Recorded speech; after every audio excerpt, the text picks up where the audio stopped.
খামার করার আগে ট্রেনিং নেওয়া কতটুকু জরুরি অনেকে জানতে চায়। অনেক খামারিরা আছেন খামার করার পরে লসের সম্মুখীন হন এবং বলেন যে খামারের আসলেই লস। যদি সঠিক ম্যানেজমেন্ট না জানা হয় বা পরিচালনা না জানা হয় তাহলে কিন্তু খামারে লস হবেই। তার জন্য ট্রেনিং নিতে হবে। আমার পাশে রয়েছেন একজন ভাই যিনি খামার করার আগে সরাসরি খামার ভিজিট করছেন এবং ট্রেনিং নেওয়ার জন্য খামারের বাড়িতে অবস্থান করছেন। বিস্তারিত আপনাদেরকে জানাই। ভাই আসসালামু আলাইকুম। ওয়ালাইকুম আসসালাম। কেমন আছেন? আলহামদুলিল্লাহ ভালো আছি। কি নাম আপনার? মোহাম্মদ কাইম হোসেন। ভাই কোন জায়গা থেকে আসছেন আপনি? আমি পাবনা জেলা থেকে আসছি। পাবনা থেকে? পাবনা থেকে। নেত্রকোনাতে? নেত্রকোনাতে। কারণ কি? কারণ এখানে আমি একটা বড় প্রজেক্ট করতে চাচ্ছি হাঁসের। আমার প্ল্যান আছে 14 থেকে 15,000 হাঁস পালন করবো আমরা। সেক্ষেত্রে 15,000? হ্যাঁ, সেক্ষেত্রে আমি এখানে ট্রেনিংয়ের জন্য আসছি এবং আমি অনেকগুলো কারখানা দেখেছি, এর মধ্যে খামারি দেখেছি, এর মধ্যে খায়রুল ভাইকে আমি সিলেক্ট করেছি। যেহেতু উনি অভিজ্ঞ একজন খামারি, সেক্ষেত্রে আমার এখানে আসা।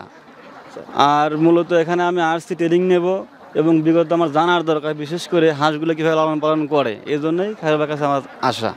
অনেকে তো ট্রেনিং ছাড়াও খামার করে। ট্রেনিং ছাড়া খামার করতে পারে, কিন্তু আমার অভিজ্ঞ না থাকলে তো আমি হাঁস লালন পালন করতে পারবো না। এই বিষয়ে আমার জানতে হবে কীভাবে কী করতে হয়, না জানলে তো হবে না। পাবনা কোন জায়গায় বাসা আপনার? পাবনা সুজানগর থানা। আচ্ছা, আপনি কতদিন হলো এসেছেন এখানে? আমি এখানে আসছি প্রায় 20 দিন। 20 দিন? এর মধ্যে আপনি কি কি জানতে পারলেন এই খামার বিষয়ে? এখানে এসে জানতে পারলাম এখানে মক্কা মদিনা খামারে যে হাঁস লালন পালন করা হয় এবং খুব ভালোভাবে। আর খায়রুল ভাই একজন অভিজ্ঞ খামারি, সেক্ষেত্রে আমার এটা কিন্তু আশা। এবং আমি দেখছি ওনার এখানে অনেকগুলো হাঁস লালন পালন করেন। এখানে 1990 থেকে তুষ এবং হারিকেনের পদ্ধতিতে খায়রুল ভাই হাঁস বাচ্চা ফুটে থাকে। আচ্ছা, সেক্ষেত্রে এখানকার হাঁস খুবই ভালো এবং অনেক সুন্দর। আপনি কি কি শিখেছেন এই খায়রুল ভাইয়ের এখানে এসে? আমি এখানে অভিজ্ঞতা হিসেবে জানতে পেরেছি হাঁস কীভাবে লালন পালন করতে হয়, কীভাবে খাদ্য দিতে হয় এবং কোন সময় কোন টাইমে ভ্যাকসিন দিতে হয়, এগুলো সম্বন্ধে আমার খুব ভালো আইডিয়া এখন এসেছে। আচ্ছা, আপনি কি এখন মনে করছেন যে খামার শুরু করতে পারবেন? হ্যাঁ, আমি এখানে এখন অনেকদিন 20 দিন ধরে আসছি, তো এখানে আমার অনেক কিছুই শেখা হয়েছে, আরও কিছু বাদ আছে। তবে আমি এখন ইনশাল্লাহ হাঁস লালন পালন করতে পারবো। আচ্ছা, আমরা খায়রুল ভাইয়ের সাথে কথা বলি। খায়রুল ভাই সরাসরি আপনার এখানে চলে এসেছে উনি ট্রেনিং নেওয়ার জন্য, এমন কি মানে অনেকেই আসে নাকি না? জি, বিষয়টা হচ্ছে মক্কা মদিনা হাঁসের খামার উনি এই দুনিয়ায়, এই বাংলাদেশে একা বাঁচতে চায় না। উনি চায় যে আসলে সারা বাংলাদেশের মানুষ নেই একত্রিতভাবে যেন আগাইতে পারে ব্যবসা নিয়ে। আমার এখানে এরকম ধরনের সুবিধা আছে যে প্রশিক্ষণের একটা সুবিধা আছে, যে আপনারা যারা খামার করবেন নতুন, যে হাঁস লালন পালন জানেন না, আসলে কিন্তু এটাই হলো নিয়ম যে হাঁসের বিষয় নিয়ে যদি কোনো প্রশিক্ষণ দেওয়া হয়, সেক্ষেত্রে যদি খামারটা করা হয় তে লাভজনক। কারণ উনি সব কিছু জানেন A to Z।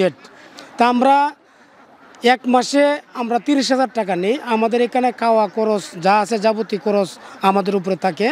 আমরা এক মাসের জন্য প্রশিক্ষণ দিয়ে থাকি। তে টাকা নেন? 30,000 টাকা। 30,000 টাকা? 30,000 টাকা। তবে উনি আমার এখানে যে আসছেন, উনি অনেক দিন কথাবার্তা বলছেন আমার সাথে। তো উনি বলছে দেখেন আমি অনেক অনলাইনে আমি অনেক খামারের সাথে আমি যোগাযোগ করছি, কিন্তু আমি সব মিলায়া আমি বাছাই করছি। তো সেই ক্ষেত্রে আপনি আমাকে প্রশিক্ষণ দিবেন, আমি 14 থেকে 15,000 একটা খামার করবো। অলরেডি সব কিছু বাস করে নিয়েছেন। তো যেহেতু উনি খামারটা বড় করে নেবেন, তখন আমিও ওনাকে বলছি যে ঠিক আছে আপনি আপাতত প্রশিক্ষণ দেন, যেহেতু আপনার খামারটা বড় করে করবেন, প্রশিক্ষণ দিলে আশা করি যে আপনার খামার নিয়ে কোনো ব্যর্থতা হবেন না। তো উনি আমার এখানে 20 দিন ধরে আছে, মোটামুটি ট্রেডিং শেষের হতে এখন উনি হাঁস নিয়ে বাড়িতে চলে যাবেন। উনি যতদিন খামার করবেন সেই দায়িত্ব উনি তো যতটুকু পারেন করবেন, পাশাপাশি ওনার দায়িত্ব আমি নেব ইনশাল্লাহ।